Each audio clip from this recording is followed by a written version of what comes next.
చేయాలని మనస్ఫూర్తిగా కోరుకుంటూ అండ్ ఇప్పుడు మా విజయ్ కనకమెడల గారిని మాట్లాడవలసిందిగా రిక్వెస్ట్ చేస్తున్నాం.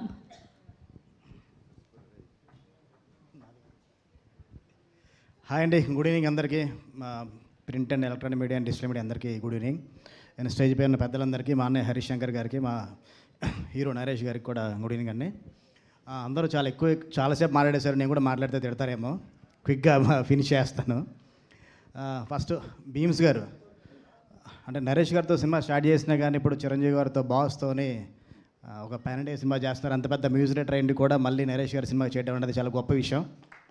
మీరు ఇలాగే పెద్ద సినిమా చిన్న సినిమాని కాకుండా అన్ని సినిమాలు చేయాలని మనస్ఫూర్తిగా కోరుకుంటున్నాను. అండ్ ఇందాక నుంచి అందరూ చాలామంది చెప్పారంటే హీరోయిన్ అమ్మాయి గురించి, కామాక్షి భాస్కర్ గారి గురించి. అంటే ఒక హీరోయినే కాదు, టెక్నీషియన్, ఎడిటర్, డైలాగ్ రైటర్ అని. మీరు ఇలాగే ఫ్యూచర్లో మంచి మంచి స్క్రిప్ట్స్ మీ అనిల్ గారితోనే ఉండి మిగతా అందరి సినిమాలు కూడా చేయాలని కోరుకుంటూ మీకు మంచి ఫ్యూచర్ కోరుకుంటున్నాను. అలాగే డిఓపి రామిరెడ్డి గారు, నేను మన రజా గారు సినిమా ట్రయల్ చూశానంటే, చూసినప్పుడు అందులో కొన్ని షార్ట్స్, రమేష్ రెడ్డి కదా, ఓకే సారీ, సౌండింగ్ ఒకటే అన్నారు బాస్.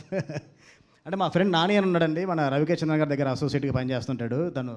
దీని గురించి చాలాసార్లు రెఫర్ చేశాడు, ఒకసారి చూడు విజువల్ చాలా బాగుంటాయి, పొలిమేరట్టు కూడా బాగా చేశాడు అని. డెఫినెట్గా బ్రదర్ మన ఫ్యూచర్లో మనం కలిసి వర్క్ చేద్దాం. అండ్ నాని అండి, నేను ఉగ్రం సినిమాకి ఒక అనౌన్స్మెంట్ వీడియో చేసాము. ఆ అనౌన్స్మెంట్ వీడియో మొత్తానికి సీజీ అప్పుడు నానినే చేశాడు. తను అంటే ఒక ఎడిటర్గా, ఒక పోస్టర్ డిజైనర్గా, ఇప్పుడు డైరెక్టర్గా కొత్త అవతారం ఎత్తున్నాడు. నరేష్ గారు ఇప్పటివరకు చాలామంది రైటర్లు పరిచయం చేశారు. ఆల్మోస్ట్ 35వ నెంబర్ అనుకుంటా కొత్త డైరెక్టర్లో, నాకు తెలిసి నీది 35th డైరెక్టర్ అనుకుంటా, న్యూ డైరెక్టర్. డెఫినెట్గా నీకు కూడా మంచి ఫ్యూచర్ ఉండాలని మనస్ఫూర్తిగా కోరుకుంటున్నాను. అలాగే మా ప్రొడ్యూసర్ చిట్టూరు శ్రీని గారు, పవన్ గారు, వాళ్ళు చాలా తక్కువ మాట్లాడతారండి, సినిమాలు మాత్రం చాలా గట్టిగా స్పీడ్గా చేస్తుంటారు. ఇలాగే త్వరలో కూడా మీరు మంచి మంచి సినిమాలు చేయండి.